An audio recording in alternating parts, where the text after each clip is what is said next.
today I am super excited to share with you the technique in breaking down a crab. Now, crab is wonderful, the meat is succulent and sweet, but it can be a daunting task when you actually have to crack into one of these guys. So I'm gonna show you how to do it today, and you know what? This thing, forget about it.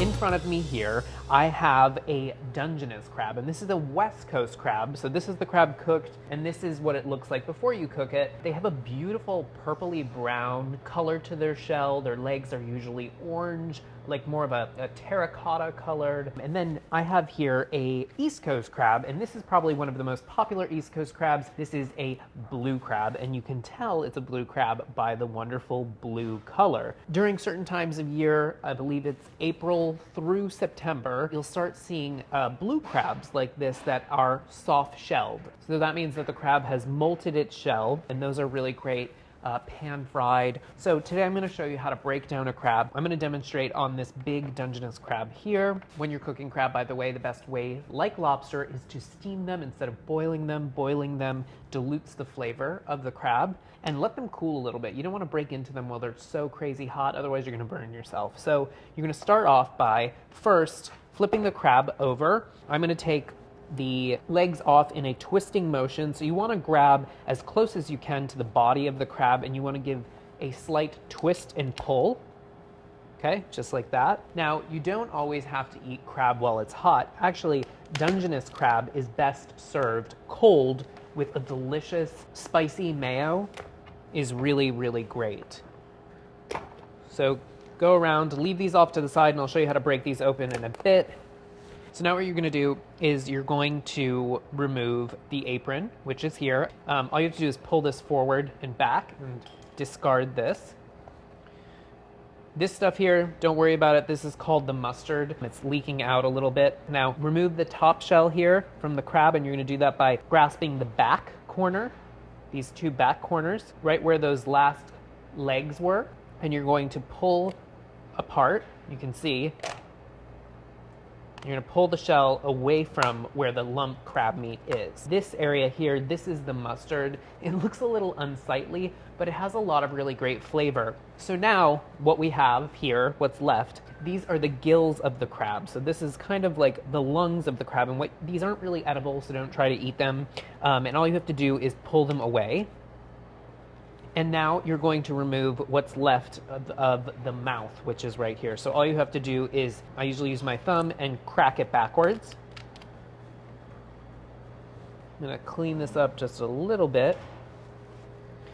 And now one way to knock out some of the mustard that might be left in and around the lump crab meat is just to kind of shake it or tap it on the side of the bowl. So now, to get all of that delicious lump crab meat, which that's what everybody's after, what you're gonna do is you're gonna take what's left, this piece, and you're gonna split it in half. And now what you can do is you're gonna peel away the shell, and you should be left with nice pieces of meat. So now you can use one of these nifty little, these are like seafood forks, or you could use a wooden skewer, just the same.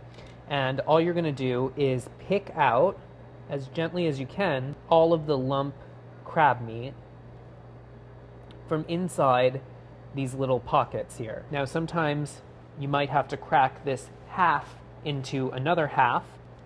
And by the way, the reason I'm not using a mallet to do this is because what will happen if you use a mallet, what you're gonna do is you're gonna literally crush the shell and create lots of fragments of shell that get mixed in with your meat, and also it will crush all of the meat that you have, so you won't get those nice jumbo pieces of meat out. Look at that. I mean, that is a good piece of crab meat, right? So I'm gonna put it off to a bowl here and just continue on picking through the meat. You could easily do this at home and save it to make a delicious crab cake. Dungeness crab is actually used oftentimes to make a crab louis, which is a salad. So you're basically gonna go through this entire process of picking through the shell. Once you get to a point where there's no crab left, give this a crack, and it should open up another little cavernous location that should have even more lump meat crab in it. So you're gonna go about this process until you're all done and all the shell is separated.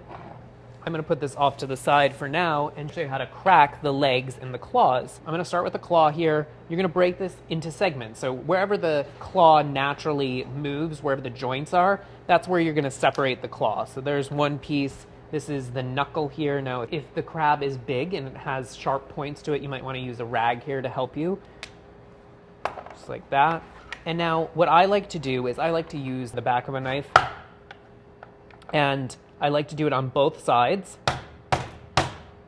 So I'm cracking both sides there, and then if you can kind of shimmy the shell back and forth until it cracks open like that, and you should be able to peel the shell away, giving you a little bit of an opening here to take your fork, and you should be able to fish out your crab meat in some nice big pieces like that.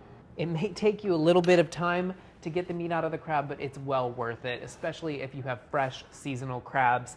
Now, if you guys have any seafood conundrums, of course, as always, write in the comment section below or reach out to me using the hashtag #KitchenConundrums. There you go, guys. Enjoy.